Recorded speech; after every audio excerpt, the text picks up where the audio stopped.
Bonjour à toutes et à tous, bienvenue à cette webconférence de sensibilisation et d'information au décret tertiaire, aussi appelé dispositif éco-énergie tertiaire. Cette webconférence s'inscrit dans notre volonté et la volonté du groupe Crédit Agricole d'accompagner toutes les transitions, qu'elles soient climatiques, alimentaires, sociétales ou encore énergétiques. Je me présente, je suis Erwan Dalis, responsable des marchés spécialisés au sein de la direction des entreprises du Crédit Agricole d'Île-de-France et j'aurai le plaisir d'animer cette webconf avec Victor Moulard du groupe R3. Bonjour Victor. Bonjour Erwan, bonjour à tous. Victor Moulard, je suis expert tertiaire et C2E chez R3 Énergie, spécialiste des feuilles de route décarbonation et de performance énergétique. Et nous faisons partie de l'écosystème R3 Group qui accompagne ses clients dans les stratégies RSE, énergie et autres. Merci Victor. Alors, peut-être avant de rentrer dans le sommaire de cette webconférence, quelques points logistiques ou techniques. Nous avons fait le choix de couper les micros et de ne pas laisser le chat accessible pour des raisons de confort, à la fois visuel et audio, pour des raisons de bande passante. Je reviendrai sur ce point en conclusion, puisque si vous avez des questions, je vous préciserai la façon de les poser en fin d'entretien. Sans plus attendre, je vais dérouler le sommaire de notre webconférence. Nous allons tout d'abord voir dans une première partie, finalement, qu'est-ce que le décret tertiaire, assez simplement. Dans un second pan, nous verrons le décret tertiaire, mais pas que, et nous parlerons de loi mobilité et de décret BAX. Alors, c'est un gros mot, mais rassurez-vous, on y reviendra tout à l'heure. Ensuite, dans une troisième partie, comment transformer ces contraintes en opportunités. Et nous terminerons par la dernière séquence, les solutions qui s'offrent à vous. Sans plus attendre, première partie.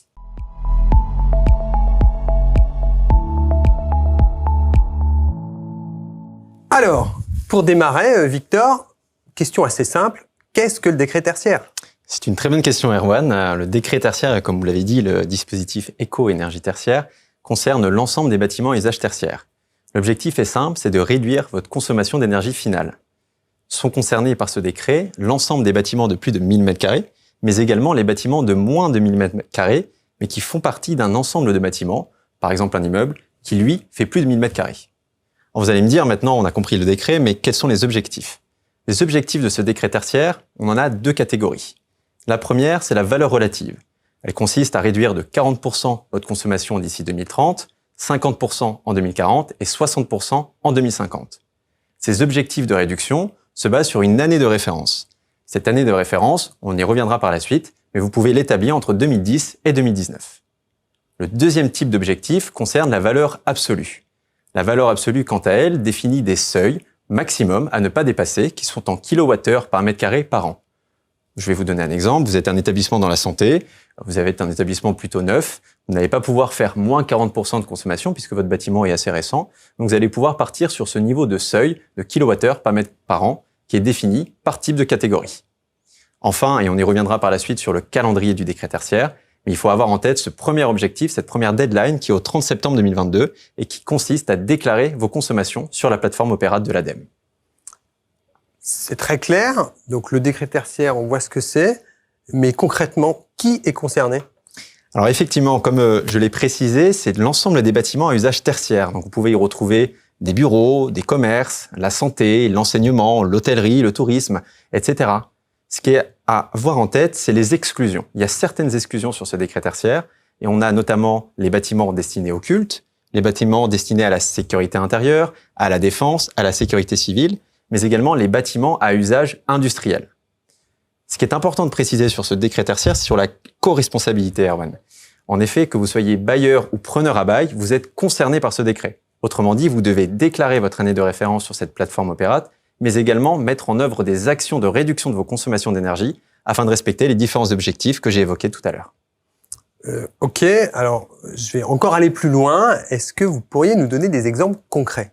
Oui, bien sûr. Je vais vous donner même des exemples qui peuvent paraître comme des exceptions. Je suis un agriculteur et j'ai une surface de vente de plus de 1000 m². Est-ce que je suis concerné ? Et la réponse est oui. Cette surface de vente dans le décret tertiaire est considérée comme d'un usage tertiaire, c'est du commerce, et donc vous êtes concerné par le décret tertiaire. Un autre exemple, je suis un industriel et je vais transformer mes produits, enfin réaliser mes produits. Mes produits vont être stockés pendant plus de 5 jours. Cette zone de stockage est considérée comme de la logistique si elle est au-delà de 5 jours. Et donc, cette surface de logistique, uniquement cette surface-là, pas votre surface de process industriel, cette surface de stockage est considérée dans le décret tertiaire. Très clair. Alors, pour finir sur cette première partie, on a vu ce qu'était le décret tertiaire, qui était concerné, mais in fine, que faut-il faire et selon quel calendrier, Victor ? Alors effectivement, ce calendrier, il faut vraiment voir ce calendrier en 2 étapes. La première, c'est un calendrier réglementaire au 30 septembre 2022. Au 30 septembre 2022, vous devez déclarer votre année de référence, qui se situe entre 2010 et 2019, ainsi que vos années de consommation 2021 et 2022. Cette année de référence, elle est extrêmement importante, puisque c'est à partir de cette année de référence que va se fixer les objectifs, 40%, 50% et 60%. Dès que vous avez déclaré cette année de référence et vos objectifs sur la plateforme Opérate au 30 septembre 2022, il vous restera maintenant à mettre en œuvre cette feuille de route décret tertiaire. Vous avez donc 2 grandes phases. La première, cette phase d'audit énergétique de votre site, afin d'identifier les gisements d'économie d'énergie et les potentiels qu'on peut trouver sur votre site. Le chauffage, la climatisation, l'éclairage, l'isolation. Puis il faudra établir cette feuille de route décret tertiaire à échéance court terme, moyen et long terme. Enfin, il ne vous restera plus qu'à mettre en œuvre cette feuille de route et la financer. Et là, nous vous conseillons de prendre contact avec des acteurs, tels R3 Group, qui peuvent s'engager sur cette performance, sur vos différentes actions, afin de vous garantir que toutes les actions que vous allez mettre en œuvre vont bien respecter le décret tertiaire. C'est clair, mais une question qu'on n'a pas traitée justement sur qui était concerné et que j'ai envie de vous poser, je viens de prendre à bail ou de faire l'acquisition d'un bâtiment ou d'un plateau de bureau tout neuf. Donc on vient d'être livré aux dernières normes environnementales. Est-ce que je suis concerné ? C'est une très bonne question et la réponse est oui. Vous êtes concerné par le décret tertiaire, même si votre bâtiment est neuf. Vous devrez donc déclarer votre année de référence sur la plateforme Opérate. La bonne nouvelle, Erwan, c'est que si votre bâtiment est récent et aux dernières normes environnementales, il est très fort à parier que vous cochez déjà la case de cet objectif à court terme, et voire même très certainement celui à moyen terme. Très clair. Eh bien écoutez, sans plus attendre, passons à la deuxième partie.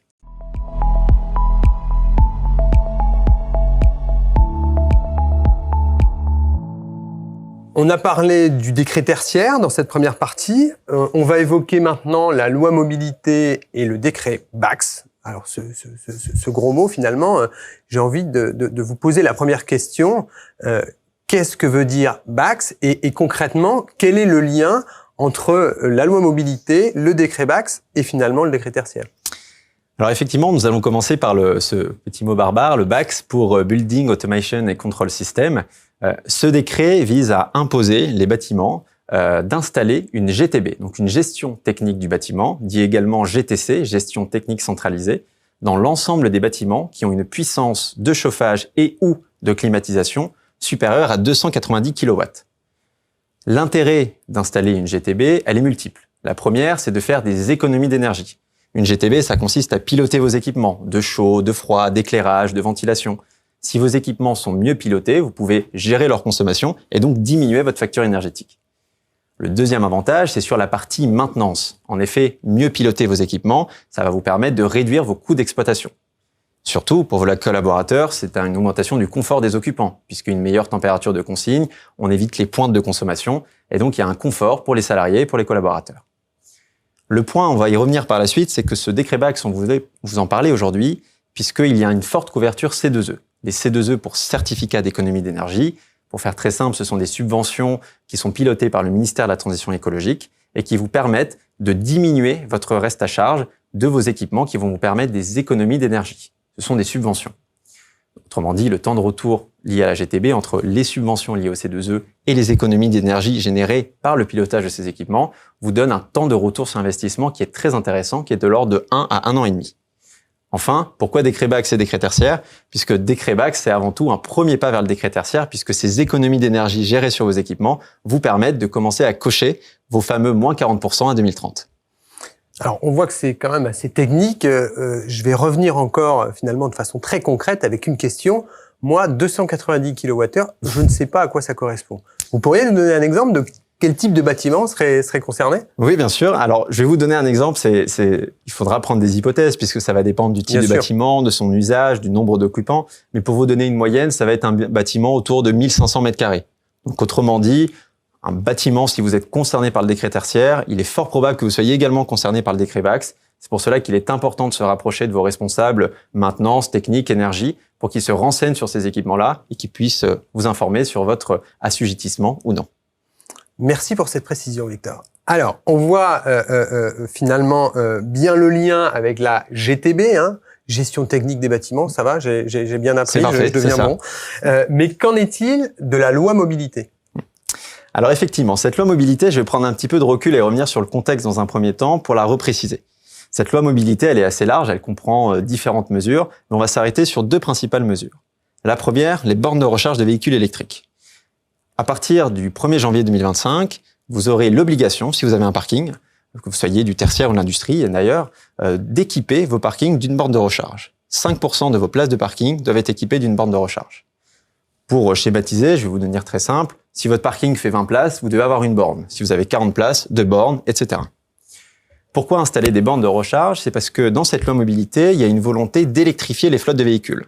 En effet, toutes les entreprises qui ont plus de 100 véhicules dans leur flotte, que ce soit en location ou en propre, devront électrifier leur flotte. Alors lorsqu'on dit électrifier, parce que aussi c'est pas si simple, c'est du véhicule électrique, du véhicule hybride rechargeable, mais également des véhicules à hydrogène. D'accord. Alors, est-ce que là aussi, il y a un calendrier spécifique pour mettre en œuvre ces transitions, pour pas dire ces obligations ? Tout à fait. Il y a des échéances à 2022, 2024, 2027 et enfin 2030 qui visent à voir votre flotte de véhicules de 70% en véhicules électriques. Petite particularité pour les plateformes de livraison qui, elles, en 2030, doivent avoir 100% de leur flotte qui doit être en véhicules électriques dans le cas où l'entreprise a plus de 50 travailleurs. Ce qui est important, et c'est pour ça qu'on voulait parler de la loi de mobilité aujourd'hui, c'est que ces bornes de recharge, si vous êtes concerné, si vous souhaitez installer des bornes de recharge sur votre parking, une borne de recharge, elle donne de l'électricité à sa voiture. Autrement dit, elle va augmenter votre facture énergétique. On vous rassure, dans le décret tertiaire, toute cette surconsommation liée aux bornes de recharge n'est pas comprise dans le décret tertiaire. Autrement dit, si vos bornes consomment 100, vous ne les intégrerez pas dans vos objectifs de réduction de votre consommation. Elles sont déduites. La deuxième bonne nouvelle liée à cette loi mobilité, c'est qu'il existe la prime Advenir, qui est un programme C2E, toujours piloté par le ministère de la Transition écologique, et qui permet de participer, de réduire votre facture liée à cette installation de borne de recharge.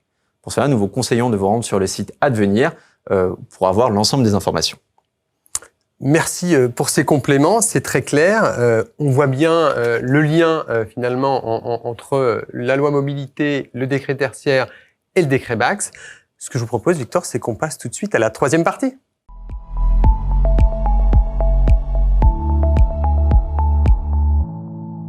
Alors, on l'a vu, des contraintes, mais dans ces changements nécessaires, est-ce qu'il y a des opportunités ? Toujours. Et c'est vraiment l'objectif, c'est de transformer ces contraintes réglementaires en opportunités. Et on va vous donner un exemple d'un client que nous avons eu dans la restauration rapide, qui avait un parking qui faisait plus de 40 places, donc concerné par cette loi mobilité. Et donc, nous l'avons accompagné sur l'installation de bornes de recharge et nous avons couplé ça à du photovoltaïque par de l'ombrière, comme vous pouvez le voir sur l'image. Donc, ça va vous permettre de faire de l'ombre sur vos voitures, mais également de générer de l'électricité, de produire de l'électricité. Pourquoi mutualiser ces 2 travaux ? 1, ça va vous permettre de baisser vos frais d'installation liés au génie civil, aux travaux de raccordement électrique, de l'ordre de 50%, ce qui vous permet donc de baisser le coût de vos bornes de recharge. 2, ça vous permet de générer de l'électricité supplémentaire. Aujourd'hui, avec le marché actuel de l'électricité, autoconsommer son énergie est devenu très intéressant. C'est donc un duo gagnant-gagnant, PV, photovoltaïque et borne de recharge.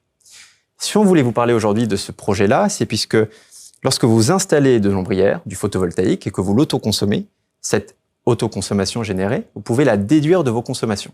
Je vais donner un exemple très concret. Si vous consommez 100 et que votre consommation vous permet de ramener 50, eh ben, vous devez déclarer que 50 sur votre plateforme Opérate. Autrement dit, vous avez déjà réduit de 50% votre consommation d'énergie. C'est donc un premier pas très intéressant vers le décret tertiaire. Au-delà de respecter le décret tertiaire, vous avez d'autres avantages à mutualiser ces travaux. Avant tout, de réduire vos dépenses de votre facture énergétique, puisque comme on l'a précisé, l'autoconsommation est assez intéressante. Et surtout, de soutenir la mobilité verte, notamment la mobilité douce auprès de vos salariés, mais également de développer les énergies renouvelables. C'est clair.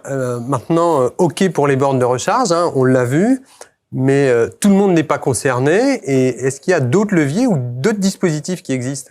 Oui, effectivement, vous l'avez raison de le préciser, Erwan. Et aujourd'hui, je veux parler là des certificats d'économie d'énergie.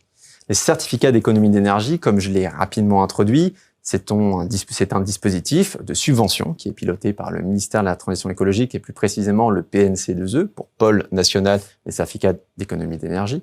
Et ce dispositif présente un catalogue d'aides qui va préciser différentes subventions sur lesquelles vous pouvez être éligible selon votre opération. Je vais vous donner un exemple. Vous remplacez votre éclairage par des LED, vous pouvez être éligible à une prime. Vous remplacez votre chaudière gaz par une pompe à chaleur également. Il y a différentes subventions, que vous soyez dans le tertiaire, l'industrie ou autre, qui vous permettent justement d'avoir une prime par rapport à vos travaux d'économie d'énergie. Sur toute cette chaîne de valeur, donc de l'identification de votre prime jusqu'à la réception de votre prime, des acteurs spécialisés du secteur peuvent vous accompagner, notamment R3 Group, sur l'identification de cette prime C2E jusqu'à la valorisation, puisqu'il est important d'optimiser cette prime. Vous avez peut-être un projet de pompe à chaleur, mais il peut être intéressant de la mutualiser avec une gestion technique du bâtiment, par exemple, ou du relamping, etc. Et donc, nous pouvons vous accompagner sur l'ensemble de cette logique-là et de ce montage de dossier. D'accord, donc si je comprends bien, en fait, en fonction des travaux réalisés, des primes éligibles, et d'ailleurs vous en avez parlé un petit peu tout à l'heure, on va avoir des retours sur investissement qui sont différents. Est-ce que vous pouvez nous donner un peu quelques éclairages? Oui, tout à fait, vous avez complètement raison, Erwan. Aujourd'hui, ce qu'il faut avoir en tête, c'est que les C2E, les certificats d'économie d'énergie, ça dépend vraiment de l'action réalisée, de l'opération d'économie d'énergie que vous allez mettre sur votre patrimoine. Pour vous donner quelques exemples, cette GTB, nous avons accompagné un client qui a un entrepôt logistique de 15 000 m² en Ile-de-France. Nous avons installé une gestion technique du bâtiment. Sa facture a été couverte à 100% par le certificat d'économie d'énergie. Un temps de retour sur 0, un temps de retour immédiat, on va dire.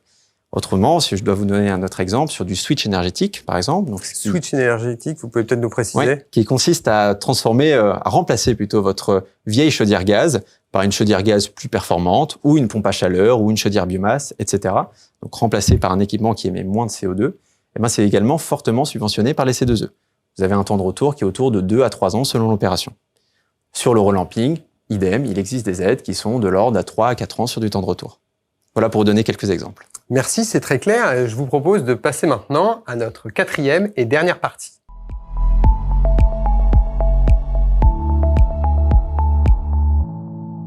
Alors Victor, nous avons abordé de nombreux points depuis le début, peut-être une synthèse afin de s'y retrouver un peu et peut-être plus concrètement, quelles solutions s'offrent à vous aujourd'hui?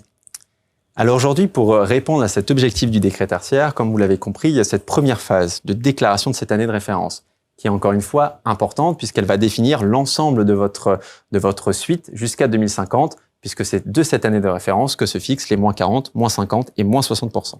C'est donc la phase diagnostic. Puis, il faudra établir cette feuille de route. Quelles sont les actions à mettre en œuvre pour que je respecte mon objectif à court terme, puis à moyen terme, les cadencer, quel financement je dois avoir derrière ces actions. Toute cette logique de feuille de route à échéance 2050 pour voir au plus loin. Enfin, il faudra exécuter cette feuille de route, donc la piloter, la financer et faire du suivi et du reporting afin d'attester auprès de l'ADEME que vous respectez bien les objectifs du décret tertiaire. Dans cette logique, R3 Group, via R3 Énergie, peut vous accompagner sur l'ensemble de cette chaîne de valeur, du diagnostic jusqu'au suivi et au reporting. Alors, très bien. Donc, on voit qu'R3 peut intervenir sur finalement les différents schémas qu'on l'a vu à l'écran. Moi, j'ai envie de vous poser la question, mais finalement, en fonction des solutions qu'on va choisir, est-ce que vous pourriez nous donner, dans les grandes masses, un ordre d'idée de prix en fonction si on choisit du coaching, si on choisit du clé en main? Est-ce que vous pouvez nous éclairer un petit peu là-dessus? Oui, bien sûr, complètement. Et je vais même rebondir sur ce que vous avez dit au début. R3 Énergie peut vous accompagner sur de la phase 1 jusqu'à la phase 4, mais également elle peut prendre un engagement de performance. C'est-à-dire que lorsqu'elle va établir cette feuille de route, elle va s'engager à vos côtés pour établir que l'ensemble des actions que nous allons mettre en œuvre d'ici 2030, 2040 et 2050, eh ben, cela va bien respecter les objectifs du décret tertiaire, ce qu'on appelle l'engagement de performance énergétique.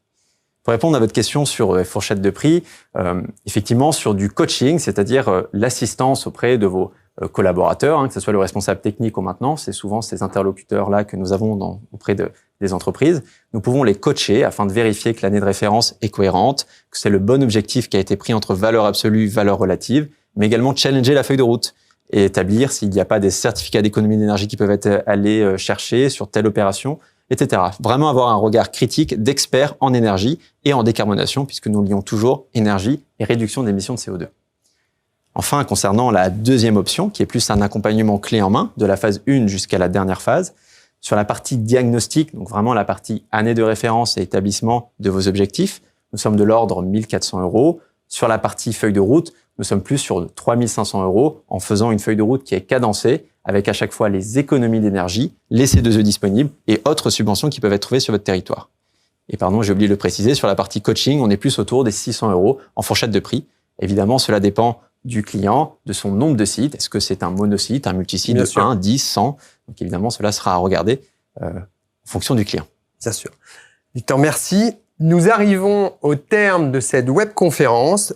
Merci Victor pour vos apports et sans mauvais jeu de mots pour vos éclairages.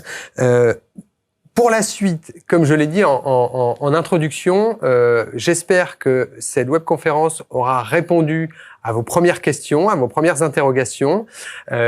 Si vous avez des questions, je vous invite à vous rapprocher de votre interlocuteur habituel qui pourra répondre à vos premières interrogations et vous orienter. Et surtout, n'hésitez pas à consulter le site de l'ADEME. Vous tapez dans votre moteur de recherche ADEME et vous tomberez sur la plateforme Opérate qui vous mettra à disposition une foire aux questions et de nombreux cas d'usage. Merci, à bientôt. Merci, Erwan. Au revoir.